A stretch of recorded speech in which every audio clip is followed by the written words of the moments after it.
Drag Racing Fan live. Well, from Starbucks once again, Murfreesboro, Tennessee this time. I'm a little further south from the Love's travel stop that I was in Kentucky, but didn't make it all the way to my destination. There were some serious storms rolling across middle Tennessee and southern Kentucky last night. Decided to turn in at Bowling Green, a very famous drag strip there, Beach Bend Raceway. And I can tell you that if you want to stay at the Quality Inn on the south side of town to go to Beach Bend, you're going to have a good stay at that particular Quality Inn. That was a nice little motel. So there's that tip for you, drag racing fan and drag racer, as you travel up and down the road along with me, Lee Craft, the Monday Morning Racer, and enjoying drag racing in the world of motorsports. Hit that like button if you would, and hit the share button. That certainly helps the show, and that trips the algorithm that, hey, this is something people want to watch and get in on. And speaking about getting in on the show, dive into the comment section. Love to interact with you folks here live on Between the Slicks on the Monday Morning Racer platforms, as well as the Competition Plus audience and the Drag Racing Connection audience. So hit the like button, hit the share button, and comment. I do want to say this. Stop watching the shows that do not bother to interact with you when they're live. They just want your views. They just want you to hit the like button, and they just want you to be there to trip the algorithm for you. Actually watch the shows that do take your comments. Yes, can't get to all of them, but watch the ones that do attempt to bring you in as a part of the show. Good afternoon, Randy. Good to have you along, and I hope the Cubs are doing well. I see your logo there. Haven't been able to follow any baseball here lately.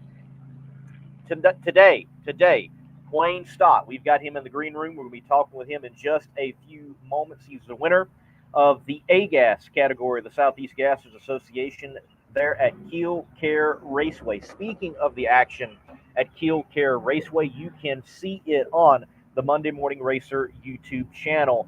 A-Gas covered it once again. Their action in Ohio, you can see from round one all the way to the finals and hear from the drivers and personalities of Sega on the Monday Morning Racer YouTube channel. Their action from Kil-Kare Raceway. We did have a show last night. If you did not see the show last night, I highly recommend you take the time to watch it, the replay on YouTube. We talked with Maddie Gordon. She is the youngest top alcohol funny car driver in the NHRA, and she also is the newest winner in top alcohol funny car competition in the NHRA. She was able to pick up the win there at the Cleats and Cars event at Lucas Oil Indianapolis Raceway Park. We had a good chat with her last night. Be sure to check that out. On the show today, we're going to be talking with Quain, who was in the green room. He just popped out. He'll be popping back in soon, and we'll transition to him and chat with him on the show about the win there at Kil-Kare Raceway in A-Gas for Southeast Gassers Association Racing. But we will, after speaking with Quain, and Quain also has a big announcement that's going to be a great thing to share with you all in just a few moments. But we will dive into drag racing news. There has been big drag racing news overall, and we'll talk about that briefly along with some of the races that are coming up this weekend. So thank you all for chiming in. Tom White, thank you for listening. I appreciate that. And Bob, just found your channel after Kil-Kare Sega race. Well, I'm glad you found it. Thank you for tuning in right here, and we're looking forward to chatting with Quain. And Rick, he chimes in, checking in from CP Carrillo East. Well, Rick, thank you for chiming in, and got to say, CP Carrillo, thank you for all you do in the world of motorsports and in particular drag racing. I work with Funny Car Chaos, and CP Carrillo is a brand sponsor with Funny Car Chaos. Thank you for all the support that you are putting out there in the world of drag racing. Drag Racing Mayhem, yes, that's true. We're going to talk about that. I've got that posted up, and we will be talking about that. Great action will be taking place there this weekend at Cecil County. All of this is brought to you by McKinney Corp. I help McKinney Corp with their social media, but I am also amazed each and every time I go into the shop. I have a background as a welder, and it is fascinating what I see each and every time I go into that place. It is more than just race cars. There is an entire industrial and commercial side, but Murph McKinney is certainly known for the fine race cars that he has built, and in particular, the floppers. And floppers are regularly flopping on through McKinney Corp headquarters there in Lafayette, Indiana. Here's a new body for Dan Wilkerson that they will be preparing. What do they do with these bodies? They get them from Roush. That's where they're produced. And McKinney Corp gets the body entirely ready for Dan Wilkerson, Tim Wilkerson, to put on their hot rod. And that includes the underneath coating and the tin work and the glass and the fins and you name it, to everything that's necessary to get a body ready. They do it, except for putting the wrap on at McKinney Corp. And Chuck Lofton, he's got a brand new chassis on the jig right now that's being built for him and his escapades in Funny Car Chaos and in the Legends Nitro series. And this car will not only be a funny car, but it'll be a transformer. He's going to be able to put the altered body on it and run it wherever he may choose. But if you want the finest floppers in the business, it's certainly McKinney Corp. And beyond the flopper business, McKinney Corp certainly helps out throughout the world of drag racing, such as tanks going to Jerry Bickle and Larry Jeffers race cars and beyond. For your fabrication needs, it's McKinney Corp. This show brought to you by them. We'll take a break and get Mr. Quain Stott here on the show, and we'll kick it off with him with a big announcement of something that is going to be here in the present, bringing the past back to life, indoor cars. This word now from McKinney Corp. McKinney Motorsports is your number one source for all your chassis needs. McKinney Motorsports is the leading chassis parts supplier and fabricator in nitro drag racing. From custom tanks and fittings, full chassis builds, body mounts, steering components, fasteners, tabs, clamps, composite parts, and much more. Our household name in the racing world guarantees added performance on the track. Join our list of proven winners that spans over 50 years of racing experience. Quain Stott, certainly no stranger to the show. Thank you for your time coming on once again, Quain. And this is a new occurrence, though. You do not come on as the owner and promoter of the Southeast Gassers Association. You come on as a racer and a race winner. Yeah, thank you, Lee. It is a little, quite a turn of events here for me to be on your show now. Before I was always on promoting the organization. And now I'm just on here as a racer that I'm proud to be sponsoring the organization, or I should say supporting the organization. So I'm doing my part to support it because I want to see it live. Well, thank you for what you established and got going, and even handing it off and continuing to support it. I certainly believe interviewing you at Brainerd, the first race of the year, it certainly showed a lot of goodwill, if you will, on your outlook, you being there and competing in it. And I know you're also excited that you're able to take the gloves off, proverbially, and sink your teeth back into racing within this organization. Speaking of racing, though, you have got a neat event coming up soon that I think any door slammer lover is going to want to be a part of and attend. What's going on, Quain? Well, we announced here several months ago that I had an opportunity to get back in a pro mod car. And it was going to be a one race deal. And it was more just of a promotional thing. And it's something that's kind of been on my bucket list to be able to get back in one. And even though it is just a one race deal. And we had some problems with the track that where we were supposed to go. They wasn't quite ready for what was going to happen. It was a new owner, and the surface they didn't have ready. So they was kind enough to let me know that they didn't think it was going to work. So we started rescheduling, and I put a post out that where I wasn't going to be able to make it happen, and I was looking for a different venue, and my phone never stopped ringing. It was unbelievable. I must have got 25 calls from different tracks, different promoters, wanting me to come and do my one. You know, I've been out for 10 years or maybe a little longer than that now, retired from Pro Mod. And so I guess they thought it was a big deal for me to come back and do this. So ended up, the best deal that come my way was Shady Side Dragway, right here local. They've offered me a great deal to do a match race with none other than Tommy Mooney. And Tommy and I go way back in the racing days. We've beat on each other for a lot of years.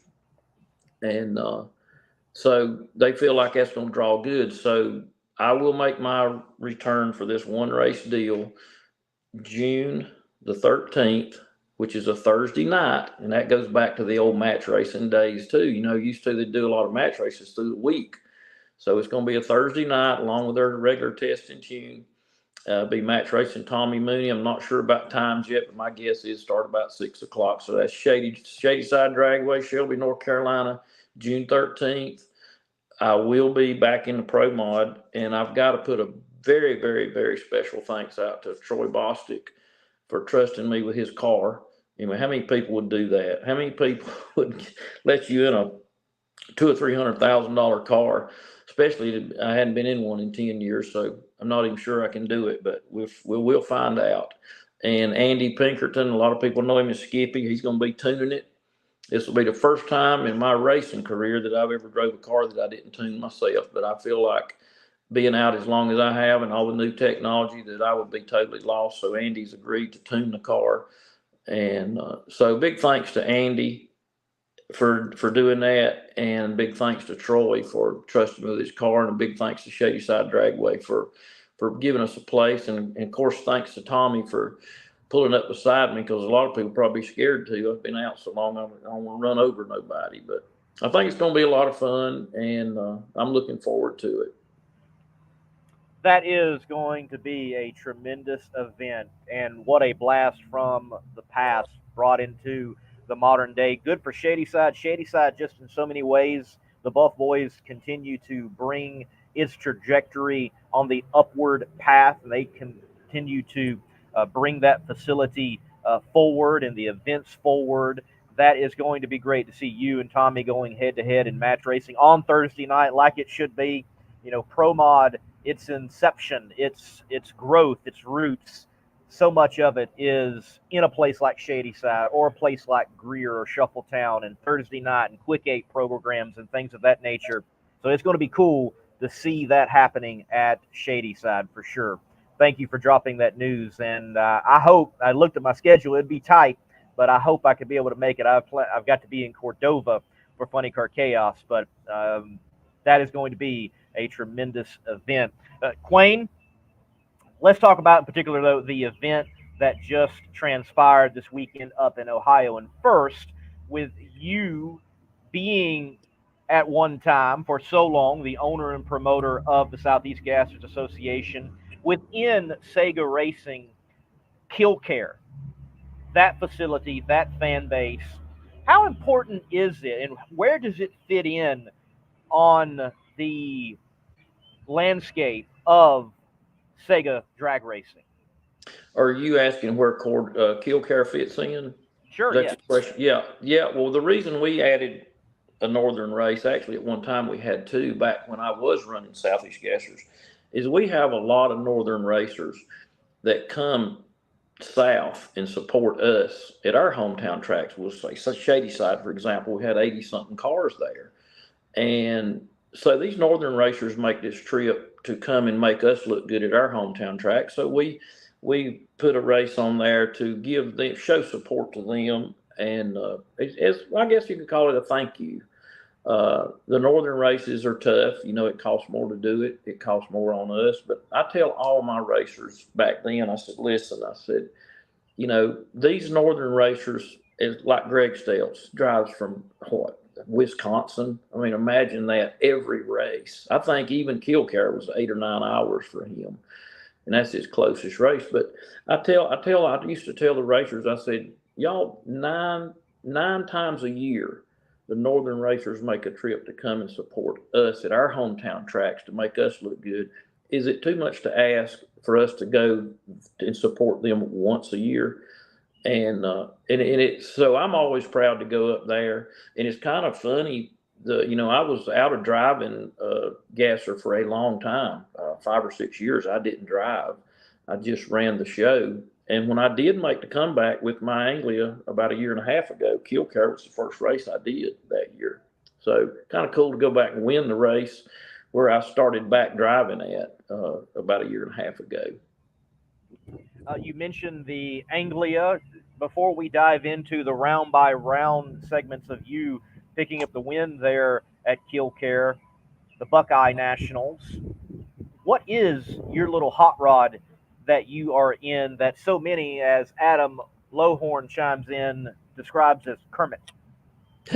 Well, we named it the Executioner because that's what my Willis was before that. Went through some transforming too, but I always liked the name Executioner because I think a gasser from the back in the old days or any drag car should have a cool, wicked sounding name like a threat, and some people choose to name their stuff goofy stuff like Chick Magnet and stuff like that, but we chose the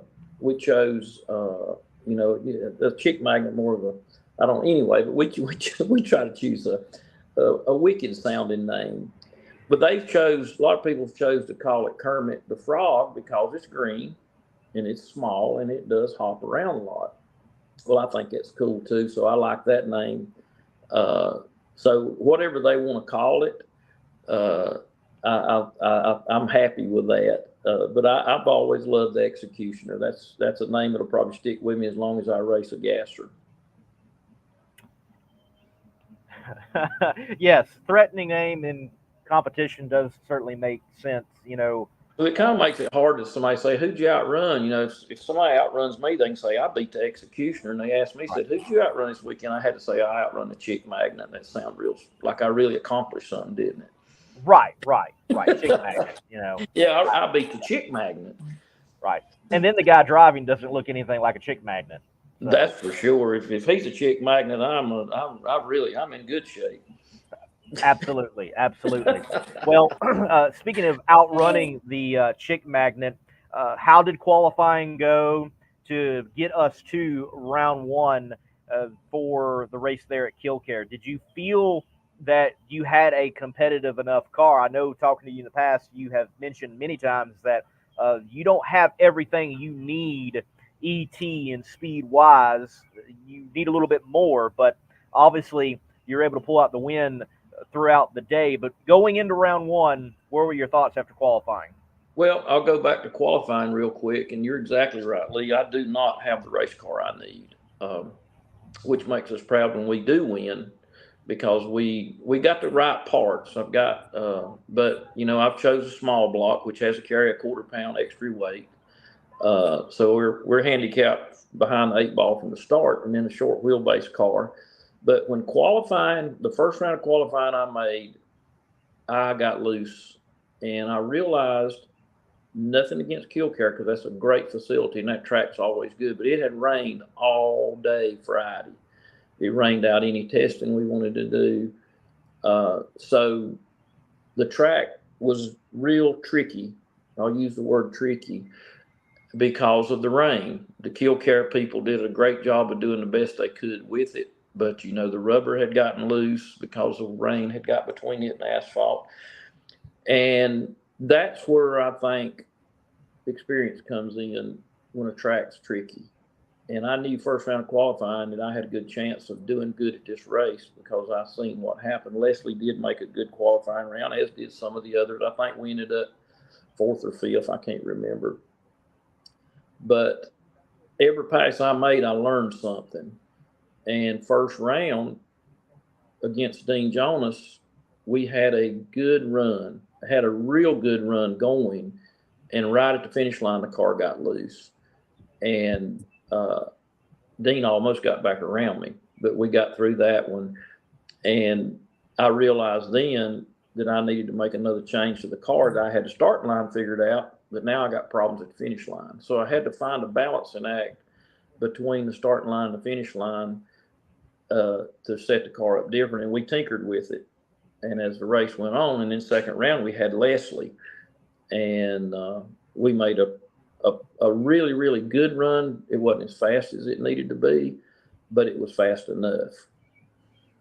All right, speaking of round one, let's take a look at it right now, and you all can see exactly what Quain is talking about. I've got a shot past the 8th mile, and you can see it slightly, but there are other angles such as Redline Motorsports Media. They got a great angle of you doing some skippity hop out there towards the stop. Yeah, that's some real good video.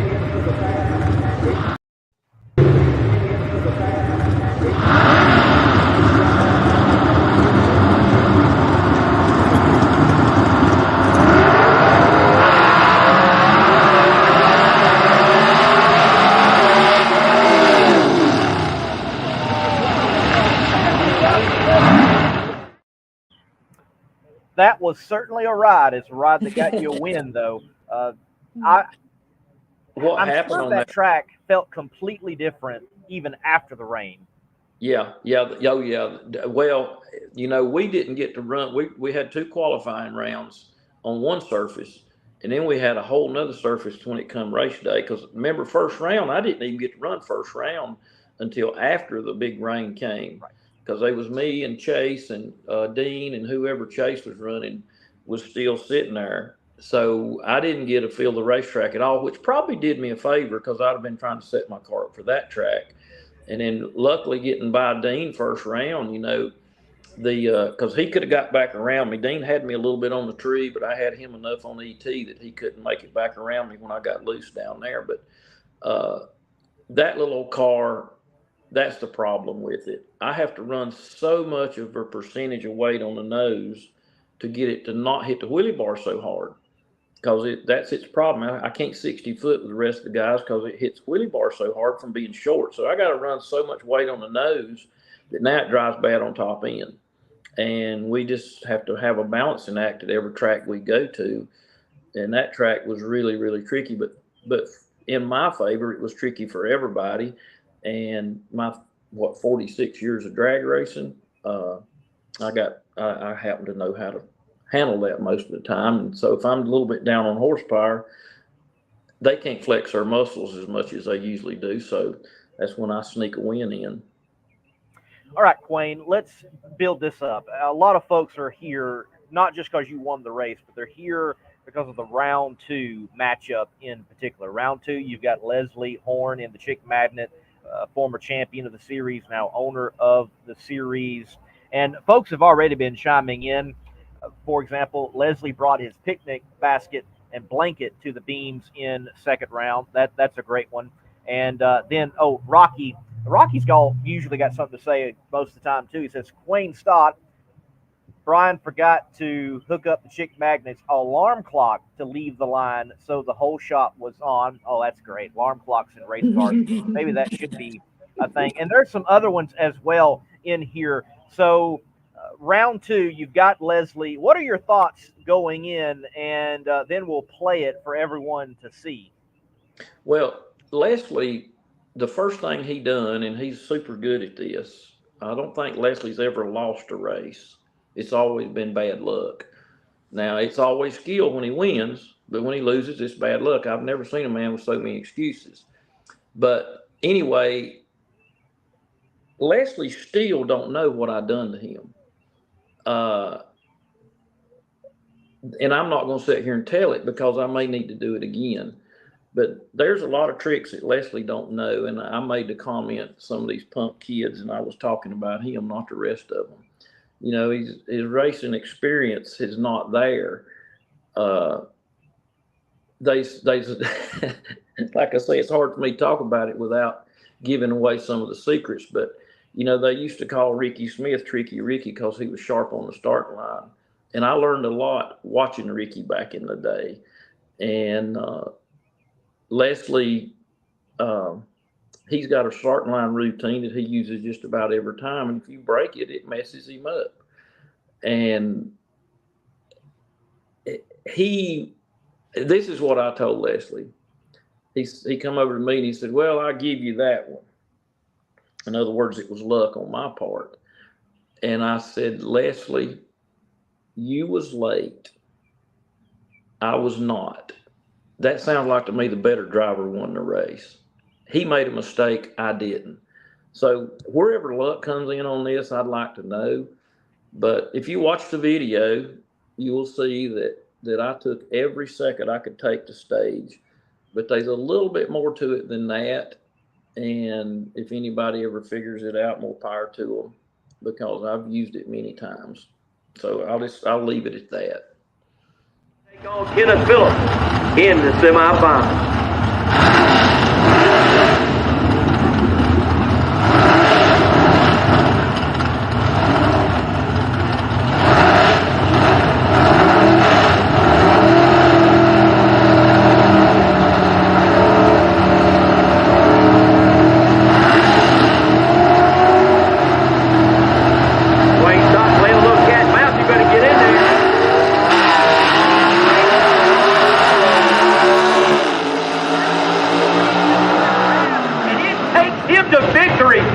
Veteran Quain Stott puts that good brain to use, and he plays cat and mouse with him and leaves Leslie Horn sitting at the line.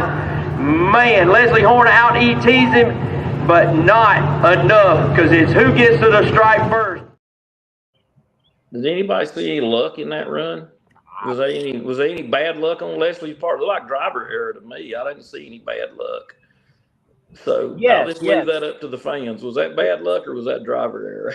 The fans can see it for themselves for sure. Yet we have Leslie here chiming in. Here we go. I figured that was go get the violin. What did he say? That he just needs to go get the violin for you for some reason. But that's what I don't understand. I cannot figure out Leslie's why. I'm not the one crying here. He is. I'm enjoying a win. Matter of fact, I think Leslie thought he was done paying me when he bought the Southeast Gassers. I think he feels like he wrote me that check and that was it. And he just had to write me another check. So I guess I'm gonna start getting payments, maybe royalty or something. I don't know. But he just had to write me another check this weekend. I don't think he was expecting that, and he's probably going to write me a few more. There you have it. Well, I know you have said many times you feel that you can now race. Nothing is holding you back, and you can put all the experience to good use, and you certainly did it on that round. Now, we look ahead. You've got Kenneth Phillips. Kenneth Phillips already has a win under his belt this year. You're going to face him in the semifinals. He's got a good running car. Your thoughts on Kenneth as a competitor out there in A-Gas? I was a little worried about Kenneth. I know Kenneth changed combinations. He put a big block in his car, which left me with the only small block in A-Gas now. I have the only small block. And again, I will let Leslie say I'm using my violin, but I'm having to carry a 1/4 pound extra weight. And I'm the only one in the class that's having to carry a 1/4 pound extra weight. Everybody else gets a 1/4 pound or more on the big block. But anyway, I had to run Kenneth. Kenneth had changed combinations. And I think Kenneth is still learning that combination. I know he qualified decent, a little bit better than I did. I'm not sure what happened to Kenneth on the line. He red lighted. Again, is that bad luck or is that driver error? So, I'll let the fans be the judge of that. Well, we'll take a look at it in just a moment. I simply think it's racing, and it's in particular drag racing. It happens. Yeah, red light means you lost. You red lighted. The only way Kenneth could have won that round is if I crossed the center line, and I didn't see his red light. I let the clutch out. As soon as the car moved, I looked at the finish line, and the scoreboard had my win light on. So I said, well, he's red lighted. And my car got a little bit loose, and I quit where normally I wouldn't have. If you watched the run against Leslie from behind, it did the exact same thing, and I went on. But as soon as I looked down the finish line and seen my win light on, I aborted the run and saved it for the next one. 17-time winner, Kenneth Phillips.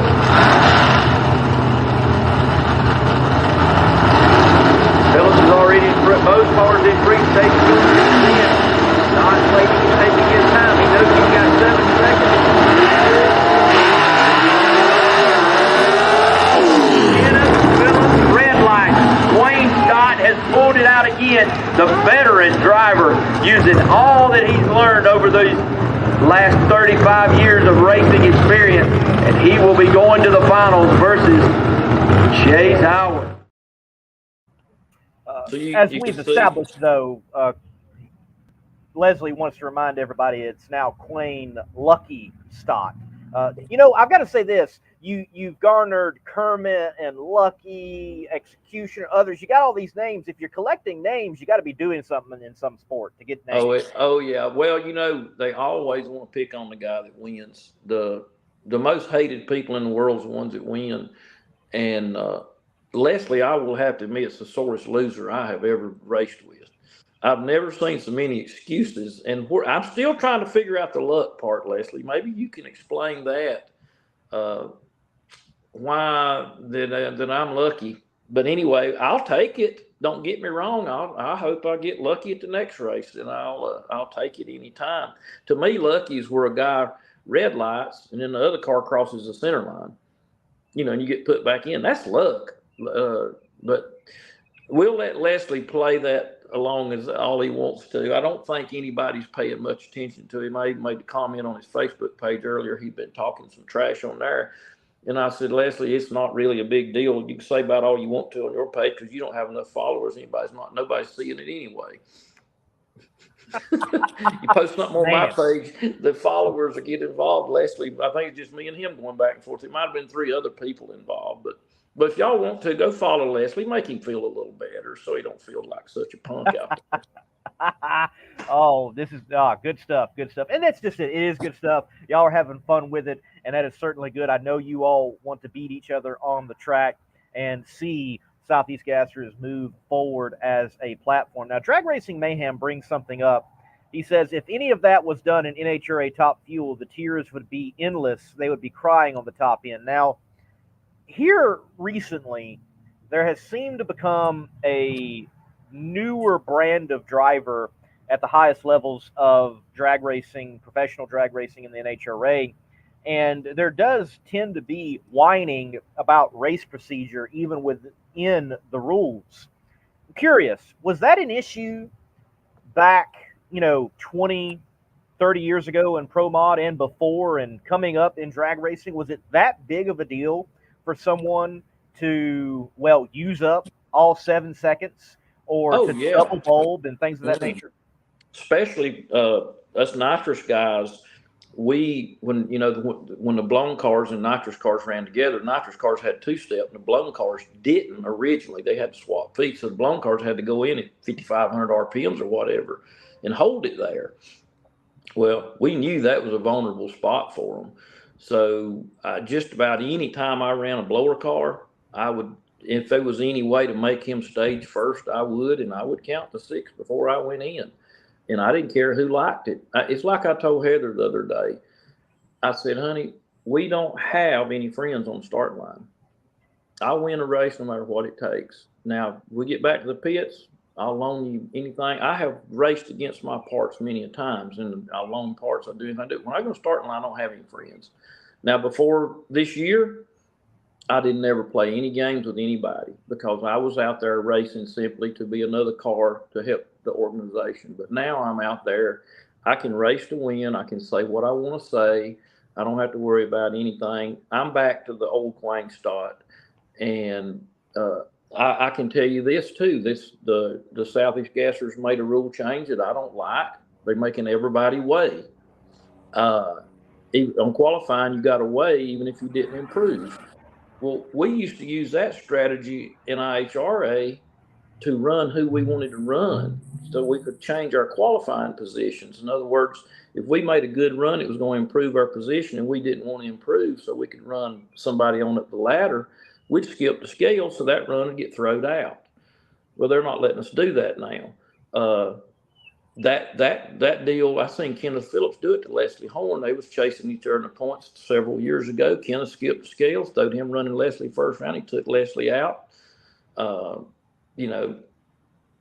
That's strategy. Why would you want to take strategy out of drag racing? Let the strategy be there. Let the guys play the games. That's what the fans love. Staging battles. Todd Tutterow and I in 1997 back then, the race pack computer, you flipped it on when you pre-stage. Your crew member always would flip it on when you pre-stage, and it had about 2 minutes of data of collected where it could collect data. And neither one of us got a computer reading because our staging battle was so long that our computer quit even working. And it's on video somewhere. It was, but that was the kind of stuff that people used to love and fans used to love. And let's don't take that away from drag racing. Let's leave the strategy there. If it, hey, that just gives it a little more, and it helps the little guy too when you got somebody that's a real good at having a strategy or playing games. Sometimes the little poor guy or the little guy, he can outrun the big guy. So don't take that away from them. Let's leave it in there. There's certainly plenty of games that can be played. I was filming at the Fling, the big one in Las Vegas 2 years ago as a starting line camera. And recently I don't know about recently, but it was the first time I'd ever saw it in bracket racing. Guys have learned, especially the dragsters, with the staggered wheels that they have, that they'll go turn the light on, and they'll turn them all the way, and it knocks the light out. So there's things that certainly can be played both ways. Speaking of strategy, in the final round against Chase Howard, I imagine that you all had to or felt that you needed to make some changes because it was going to be conditions that I don't think anybody was expecting. Yes, still a rather green track, obviously, but under the lights. And that race, with as many cars that showed up and when it started, it should have finished in the daytime and not under the lights. Right.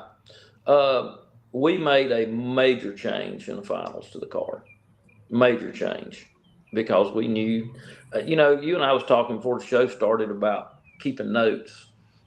You should have seen my Pro Mod notebooks. I got every bump in every racetrack listed. I had every condition. We had, corrected altitude. There was a major change come about in the finals in the weather conditions and the racetrack conditions. Major change happened, and we made a major change to my car. And if you look at that video, it never bobbled, right straight down the racetrack. I will not tell what changes I made, of course, and it won't work again at the next race. But there, we did make a major change to the car, and I don't know what Chase and him did. I don't know if they made a change or if they tried to leave it the same. I have no clue. But that comes from paying attention to what's going on. We watched the weather, we watched the track, and we knew that it was going to be big time different than it was in the semifinals. And we prepared for it. And I was pretty sure he was going to put me in the right lane. Keep in mind, I had to run the right lane every round but one. And the left lane was the better lane. So I was actually hoping Chase would put me back in the right lane because I had more data from over there. Had I had lane choice, that's probably where I may have even went. So he kind of played in my game too when he put me over there because we felt like we could go down either lane, but we knew we could go down the right lane.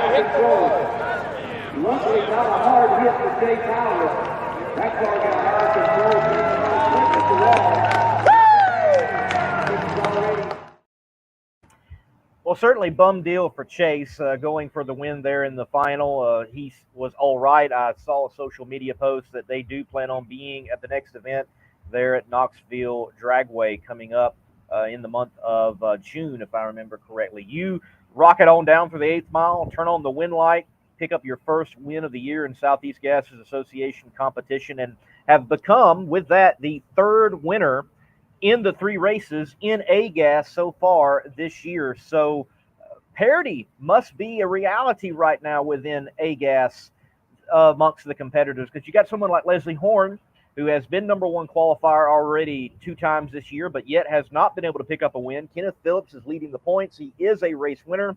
And you got Gabe winning, but doesn't show up and plays into that narrative of who is going to be able to go on and get a championship and continue to win races this year. AGAS certainly looking good in Sega. Yeah, I think it's the rules are good. Like I say, I complain about the quarter pound on the small block, but we're able to pull it off anyway. I just don't know where you could get much better racing. And by the way, I'd like to say something too. I really hate what happened to Chase.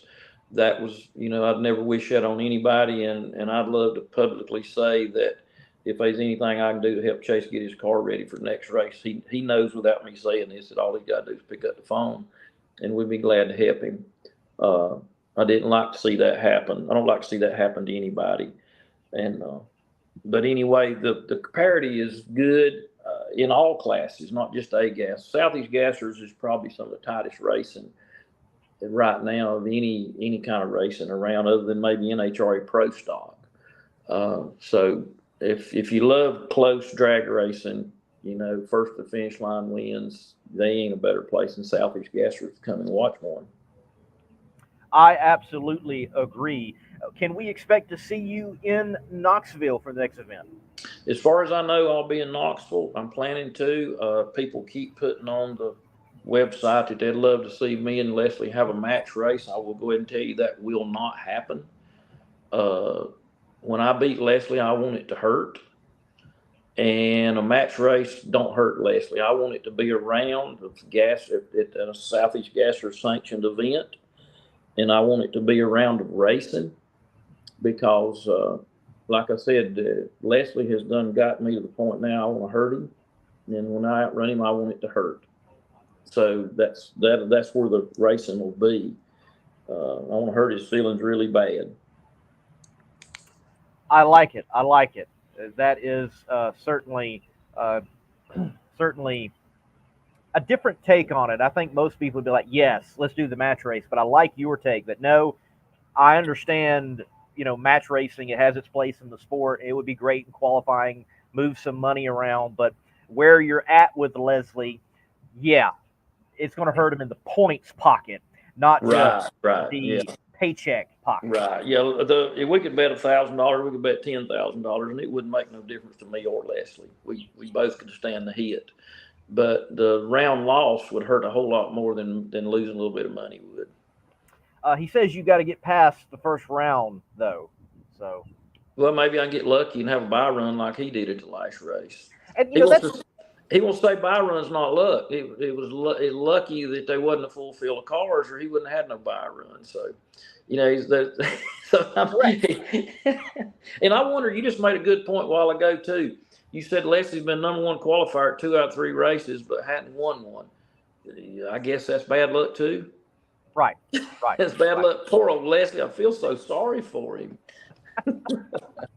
And you did. You had to do it the hard way. I had to do it the hard way, and I had to do it with a car that I'll guarantee. And I tell you what, I'll bet Leslie $10,000 on something if he'll put the money on the line. And I'll bet him $10,000 he can't drive my Anglia and make 2 out of 3 good passes. But I want the money the car's worth laying on the line, so when he does crash it, because that's what he'll do. So if he wants to talk about skill, crawl your butt in that little frog, as you call it, and give her a twirl, and let me drive that school bus. Yes, I like it. Leslie, come on. You got to make that happen. We got to make that happen. That can be the match race. Leslie drive my car. And he can drive my car and I'll ride a bicycle. Because he ain't going to get to the other end. Oh. That bicycle will beat him. I like it. I got a man's race car. He's got a big old long wheelbase school bus out there. He says, no, sir, I don't want no part of that little, it's turd now. Wow. What do you call it? I can't read. Turd. Turd, okay. Wow. That turd outrun him.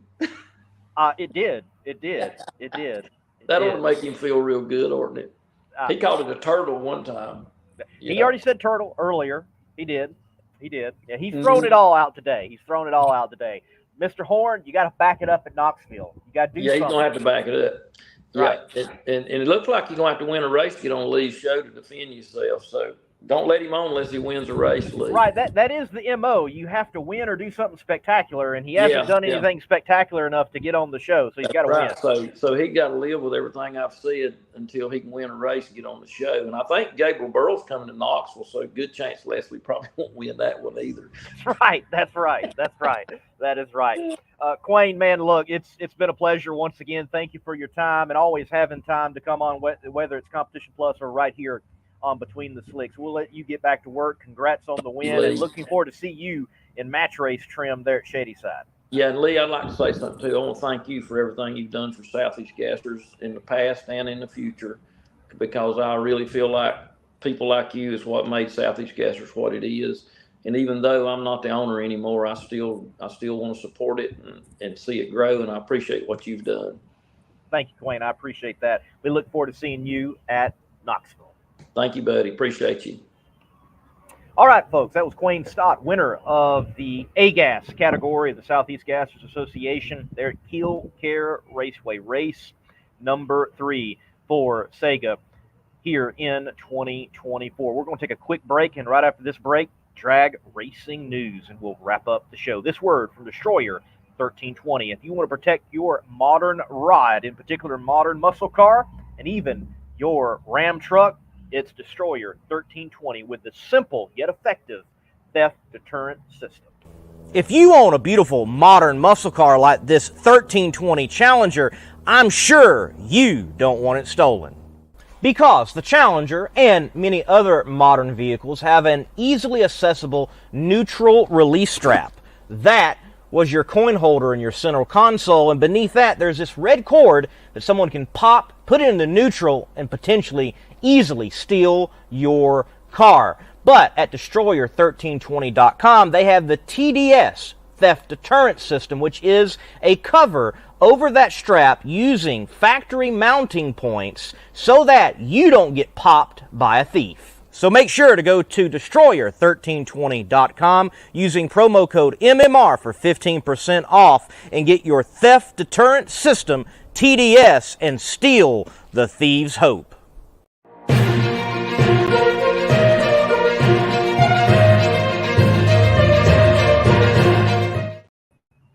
In drag news, let me remind you, last night we did have a show with Maddie Gordon, the youngest top alcohol funny car driver in the NHRA, also the newest top alcohol funny car winner in the NHRA, winning there at the Cletus and Cars event at Lucas Oil Indianapolis Raceway Park. You can see a replay of this interview with Quain Stott. Once YouTube has rendered it, you can see it on Facebook as well. Thank you once again, Quain, for coming on the show. If you want to see the action from Kil-Kare that has the A-Gas category in focus, you can find that YouTube video on the Monday Morning Racer YouTube channel right now. When you get done with this show, go over there, hit the like button, and watch and enjoy all the round-by-round action and words from the competitors from Kil-Kare Raceway in Sega competition.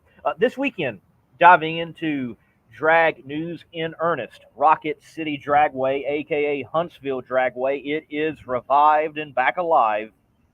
They will have extreme top fuel in the house. 8-car field. There are more than 8 showing up from what I understand. There will be some packing up and going home.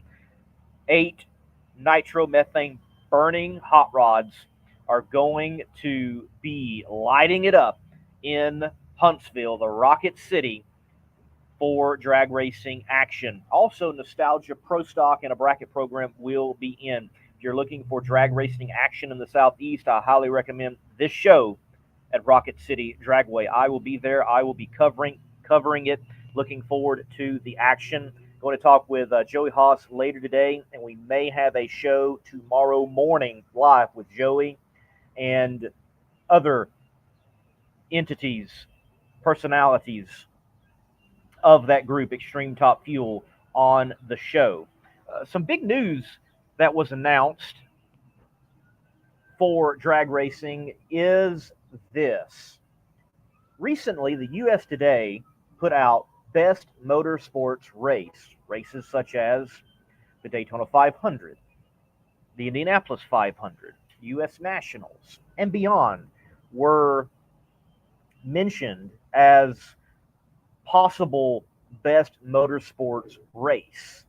The winner was a drag race. The winner was a drag and drive event. The number one best motorsports race was Sick Week. I think that speaks volumes of where the drag racing world is right now. Certainly, this was a good campaign by those involved to go and vote with this reader's choice voting system on the best motorsports race. But that speaks volumes to engagement, call to action, and the popularity of drag and drive right now, where you really have an infusion of hot rodding and drag racing. Also, I think it speaks volumes to what people want in drag racing. Look at that Mustang right there.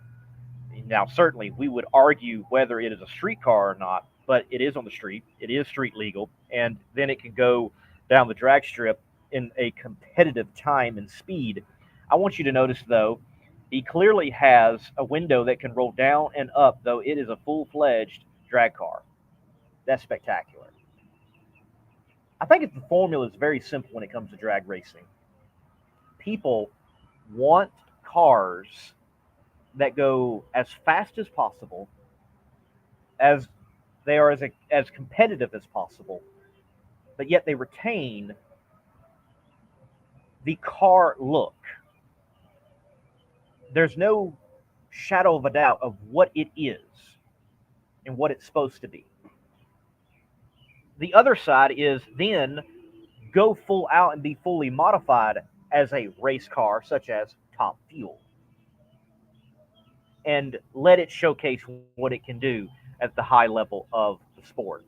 So, I think, Drag Racing Mayhem, MPK figured this out years ago. I would argue that MPK didn't quite figure it out. I mean, they are doing it, but you got to remember, Drag and Drive, that part of drag racing has been around and been popular before MPK as a show was a thing. Now, certainly, the street racing out in an industrial area on some, closed down street. Well, that's been going on for a very long time, and you can see records of that on 1320 video and what No Prep Kings, far as the dramatized elements of it came out of.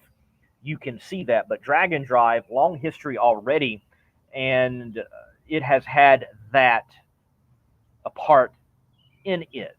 And also, I would argue that what is distinct about Drag and Drive is the hot rodding element. Not even No Prep Kings honestly has that. A lot of those cars, they are trailered in, even though they're on the street racing, they're trailered in.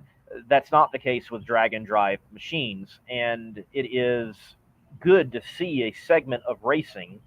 In particular, I think the no prep movement that is the back of the track type of scenario, and drag and drive where you have the reviving and the infusing of hot rodding and drag racing once again. At one time, they were inseparable.